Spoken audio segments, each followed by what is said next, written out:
दिल्ली में एक बयान को लेकर राजनीतिक विवाद सामने आया है। दिल्ली के उपराज्यपाल वीके सक्सेना ने सोमवार को कहा कि वे मुख्यमंत्री आतिशी को अरविंद केजरीवाल द्वारा अस्थायी और काम चलाऊ मुख्यमंत्री कहे जाने से उन्हें आघात पहुंचा है।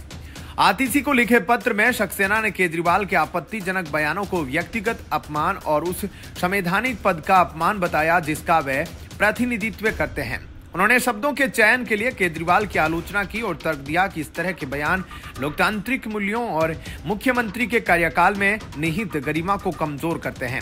यह न केवल आपका अपमान था बल्कि आपके नियुक्ति प्राधिकारी, भारत के राष्ट्रपति और उनके प्रतिनिधि के रूप में मेरे लिए भी अपमान था।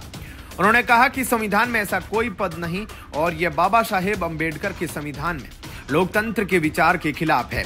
केजरीवाल के बयान दिल्ली सरकार की स्थिरता और अखंडता पर खराब असर डालते हैं, जिससे इसकी लोकतांत्रिक प्रथाओं पर असर पड़ता है।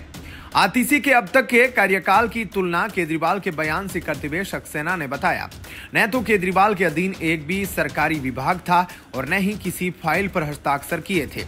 एलजी सक्सेना ने कई विभागों की जिम्मेदारी संभालने में आतिशी के प्रयासों की सराहना की, क्योंकि उन्होंने इस काम को और इस पोजीशन को बहुत अच्छे से निभाया है।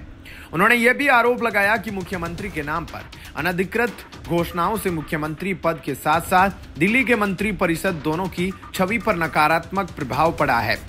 वीके सक्सेना ने सीएम आतिशी को संबोधित करते हुए लिखा कि वरिष्ठ नागरिकों और मुख्यमंत्री के नाम पर महिलाओं से संबंधित योजनाओं की हवाई घोषणाएं की जा रही है, जबकि विभाग द्वारा इस तरह की योजनाओं का खंडन कर दिया गया। ऐसे में मुख्यमंत्री के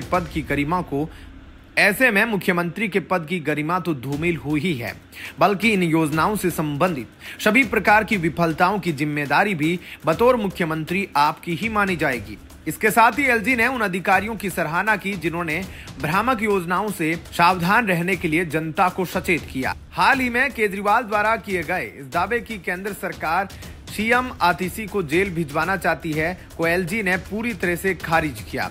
उन्होंने कहा कि ऐसी कोई मंशा नहीं है। इस प्रकार से भ्रामक दावों से बयानों से यह पता चलता है कि आपको अपनी अधीनस्थ विभागों में होने वाले क्रियाकलापों के बारे में कोई जानकारी नहीं। दिल्ली में बढ़ते वायु प्रदूषण और यमुना की बदतर हालत के लिए एलजी वीके सक्सेना ने पूर्व मुख्यमंत्री अरविंद केजरीवाल और आम आदमी पार्टी की सरकार को पूरी तरह से जिम्मेदार ठहराया। दिल्ली विधानसभा चुनाव में कालकाजी सीट से मुख्यमंत्री और आम आदमी पार्टी की प्रत्याशी आतिशी को अलका लांबा टक्कर देगी। सूत्रों के मुताबिक कांग्रेस नेतृत्व के समझाने के बाद अलका लांबा चुनाव लड़ने को तैयार हो गई है।